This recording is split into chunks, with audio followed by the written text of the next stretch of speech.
Sallallahu alaihi wasallam. Gimana kalau saya seorang pejabat pembesar? Saya orang kaya. Mari Pak. So. Sini deh. Sini. Baru pawai Aima. Sebentar. Nah, mati duluan, nggak minum dulu. Nah, bagaimana kalau saya seorang pejabat, seorang gede? Saya senang melihara ayam.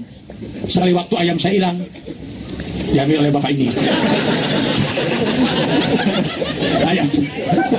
Ya, yang memberikan Riki Aing, yang guru ceramah, yang guru nyaksian menerangkan dia.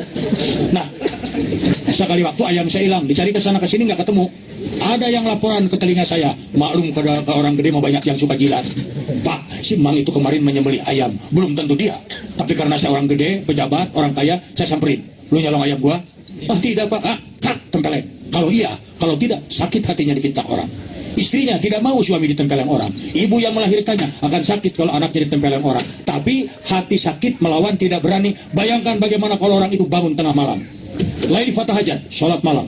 Lalu dengan bercucuran air mata dia berdoa tengah malam. Ya Allah, sakit hati saya sama si Anu. Tapi saya tidak bisa melawan. Dia orang gede, punya jabatan, orang kaya, orang pangkat. Saya orang kecil. Ya Allah, demi nama dan kebesaran-Mu saya memohon, mudah-mudahan orang itu anu. Jadi itu doa tidak bisa ditolak. Tidak sedikit pejabat yang terjatuh, tidak sedikit pengusaha yang bangkrut. Salah satunya doa orang yang tersakiti. Ini yang harus hati-hati. Anda punya jabatan, Anda punya kedudukan, Anda melupakan tindakan Anda kadang-kadang menyakitkan orang lain. Bagaimana kalau orang itu berdoa hancur kita? Nah, di sini yang harus hati-hati. Apalagi menyakiti hati orang itu kadang-kadang tidak terasa. Misalnya adik-adik yang sudah menikah, ibu-ibu, dibelikan gelang oleh suaminya, itu mah hak ibu. Terus ibu bercerita sama tetangga, ini dek, tadi malam suami saya membelikan gelang 4 kilo. Nggak masalah, itu hak Anda. Tapi Anda tidak tahu yang diajak ngobrol lagi nangis batinnya karena anaknya mau dipecat dari sekolah, sudah 5 bulan tidak bayaran. Anaknya sudah mau dipecat, sementara ada tetangga yang ngobrol-ngobrol gelang ratusan ribu, ratusan juta. Apa nggak merasa disakiti dia? Hati-hati. Anda pulang dari Korea, sehebat-hebatnya di sini, datang ke sana, Anda ceritakan, wah di sini tuh begini, penghasilannya segini, yang diajak ngobrol belum makan dari pagi, apa bukan menyakiti? Ini yang harus kita sadari. Nah, ini yang sangat penting, menjaga hal yang begini-begini, karena kalau orang sudah mulai tersinggung hatinya, dia berdoa kepada Allah, tidak ada satu jabatan pun yang bisa menghalangi, dia amruk, dia total. Ini barangkali yang harus kita ingatkan, silaturahmi yang harus dijaga betul-betul. Dan nyanyi. Ya ayuhan nas, kulu mimma fil ardi halalan thayyiba, wala tatabi'u khutuwatis syaiton, innahu lakum aduwwum mubin. Hei manusia, carilah, makanlah makanan yang halal di muka bumi ini. Jangan mengikuti langkah-langkah setan. Karena setan jelas musuhmu yang nyata. Cari rezeki yang halal. Di luar negeri, dimanapun, tidak mencari yang halal, Anda tidak diridhoi Allah. Dan kesempatan mencari yang tidak halal, tidak hanya di dalam negeri, di luar negeri pun masih banyak. Saya ati zamanun ala nasil la yubalil mar'u makhadja minhu aminal halali aminal haram. Bakal datang suatu zaman di mana orang memakan rezeki yang tidak halal itu dianggap biasa. Antara lain sekarang zamannya. Lihat aja yang minuman keras dianggap biasa, padahal itu haram total tuh. Haram total, tapi seakan-akan pergaulan kita mengikuti tidak apa-apa. Tidak, neraka yang menunggu. Nggak ada toleransi. Ini cuma mendinginkan badan, tai makan api lo. Lebih hangat yakin, lebih jelas terbakar. Buat apa? Jangan. Mencari yang tidak halal sekarang, ya nggak usah jauh-jauh, nggak usah di dalam negeri. Di sini juga banyak. Antara lain minuman keras, misalnya atau judi, atau misalnya melaksanakan yang tidak halal, sangat banyak. Suap menyuap juga mungkin ada. Dan kalau kita mencari yang tidak halal, ada beberapa hal. Satu, sesuap makanan yang tidak halal masuk ke dalam perut, 40 hari doa ditutup dari dikabul. Bayangkan sesuap yang tidak halal 40 hari ditutup dari dikabul. Anda kalikan aja berapa puluh suap, berapa ratus suap, berapa ribu suap, kalikan ke 40 hari, lu berdoa seumur hidup nggak dikabul. Pengen gini percuma loh. Karena apa? Yang tidak halal. Kemudian setiap daging yang jadi dari rezeki yang haram, api neraka jahanam lebih berhak untuk menyiksanya.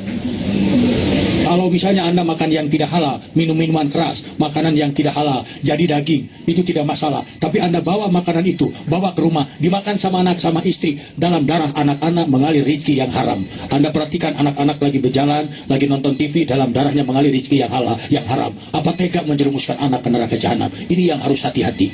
Ini hati-hati, jauh sekali. Di zaman sekarang orang mencari rezeki tidak peduli halal dan haram. Banyak, lihat berita di koran, di TV, berita maling tiap hari. Saya juga nih ada cerita tentang maling nih di negara kita di Indonesia. Maling kelapa. Mencuri kelapanya tengah malam jam 1. Orang lagi tidur, dia naik ke pohon kelapa. Malingin kelapa. Lagi nyolongin kelapa, yang punya pohon kelapanya keluar. Begitu melihat maling langsung berteriak, "Hei, lagi apa lu?" Malingnya tidak pernah gugup. Dia dengan sopan mengangguk, "Mau tanya Pak, kalau jalan ke langit?" Ke sini. Yang punyanya nggak bisa ngomong, "Oh silakan, silakan." Kebayang, jalan ke langit, oh ya Bang. Terus, nah, ya serius ya. Ini juga serius. Ada lagi yang maling buah-buahan. Ini di satu desa, buah-buahan selalu hilang. Durian, jamu, salak, mangga, duku, menteng. Sehingga Bapak Lurahnya kesel pimpinannya. Semua desa itu dipagar sama pagar kawat. Lawang pintu yang dibuka cuma satu, dijaga sama keamanan. Laki-laki yang keluar digeledah semua, takut mencuri buah-buahan. Dicecer ke belakang, satu-satu diperiksa sakunya. Maling apa nih? Duku, maling duku. Prosotin celana, prosotin, nunging. Duku dimasukin ke liang pantat, biar kapok tuh. Teriak dia satu. Yang kedua salak, maling salak. Nunging, prosotin celana, masukin, berteriak. Yang ketiga jeruk segede bumi. Nah, rasain. Dikiranya bakal nangis, malah ketawa. Kamu kenapa ketawa? Nggak takut nih jeruk masuk? Saya bukan nggak takut ketawa, itu di belakang ada yang bawa durian. Ya, bisa dibayangkan kalau berat. Nah, ini hanya sekadar dongeng. Tapi jangan mencari jauh-jauh dari tanah air datang ke sini mencari yang tidak halal. Saya tidak mengeluarkan anak, jangan suka mabok, ya suka. Udahlah, jauhi yang begitu-begitulah. Bukan apa-apa satu yang kita pikirkan. Kullu nafsin za'iqatul maut. Setiap makhluk akan merasa sakit dan mati. Ainama takunu yudrikumul mautu walau kuntum fi burujin musyayadah. Maut akan datang menjemput meski kau bersembunyi di balik benteng yang perkasa. Coba sekarang anda diam di Korea. Sekarang kita ketawa. Siapa yang tahu besok dipanggil pulang menghadap ke hadirat Allah? Sekarang aja saya lagi ceramah, yang hadir ketawa. Pulang ke Indonesia, minggu depan ada dengar berita, si Ibing meninggal dunia. Innalillahi. Kemarin masih ceramah di Korea, sekarang meninggal. Kalau si Ibing dulu, kalau anda dulu. Saya nanti yang ngomong, itu kemarin mereka nonton, sekarang meninggal semua, kawan. Semua. Coba bayangin. Saya ingat tuh tadi yang menerim bendera, sekarang udah nggak ada misalnya. Itu terus apa yang bakal kita pulang? Ini yang rugi.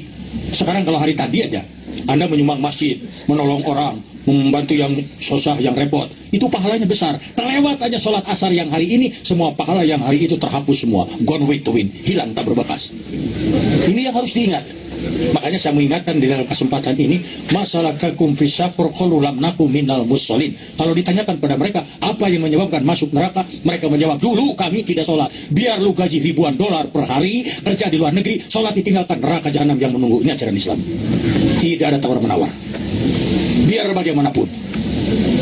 Makanya jangan ditunggu-tunggu, sholat nanti aja. Nah, minggu depan kita mulai. Apa yakin besok masih hidup? Belum tentu. Sekarang kita tertawa-tawa senang. Besok sakster mau apa? Sakmat besok mau apa Anda? Terkepung oleh benteng dan menteri. Nah, di sini kita sholat. Anda bayangkan aja, dari satu hari 24 jam, yang diminta sekali sholat 10 menit, kali 50 menit, 1 jam pun tidak, dari 24 jam. Sini yang 1 jam buat saya, yang 23 jam pakai buat jalan-jalan, buat poya-poya, buat yang 1 jam buat sholat. Itu pun masih nggak mau. Hati-hati, jangan. Ini dia. Nah, dari sini. Sebuah lagu lagi ya, biar saya tenang. Nah, ini, ayo.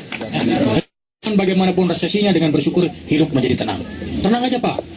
Mau resesi bensin, mau beras naik, mau bensin naik, masa bodoh. Yang penting masih kebeli, benar nggak Pak? Sekarang diturunkan jadi 50 perak juga, kalau tidak kebeli mau apa? Kalau saya mah tidak takut. Bensin mau naik Ibing, besok beras 1 juta sekilo. Sebodoh. Asal tukang beca sekali narik 5 miliar. Nggak apa-apa. Tapi jauh dari Bandung ke Medan. Nggak apa-apa. Baru nyampe ke Tanjung Priok ke Pae. Orang tuh jangan takut, karena biar bagaimanapun ada yang menjamin. Coba aja lihat Pak, di Bandung aja, di Bandung. Itu yang buat buat bikin sambal tuh apa namanya teh? Coet. Ibu suka beli coet seminggu sekali. Tidak pernah, tapi orang tukang coet hidup. So, ada yang menjual barang itu Pak 2 tahun sekali beli, tapi tetap aja hidup. Malah di kota Bandung ada yang, ya Allah, kalau dipikir mah nggak ngerti Pak, hidupnya cuma menjual tai kambing. Bawa karung, yang punya kandang kambing didatengin, tainya diminta, diberikan kan itu dibersihkan, dikumpulin 20 karung, 30 karung, 100 karung, disimpan pakai kual buntung, ditarik ke Lembang, dijual dipakai pupuk sayuran. Itu seminggu 5 kali narikin tai doma, Bu. Dari jualan tai doma aja dia sampai jadi orang kaya. Kan terkenal juragan waduk. Ada juragan waduk, dia enak. Nah, kalau orang mau tenang-tenang itu nggak usah takut. Sekarang harus bersyukur. Jangan melihat ke atas, kau lihat ke bawah.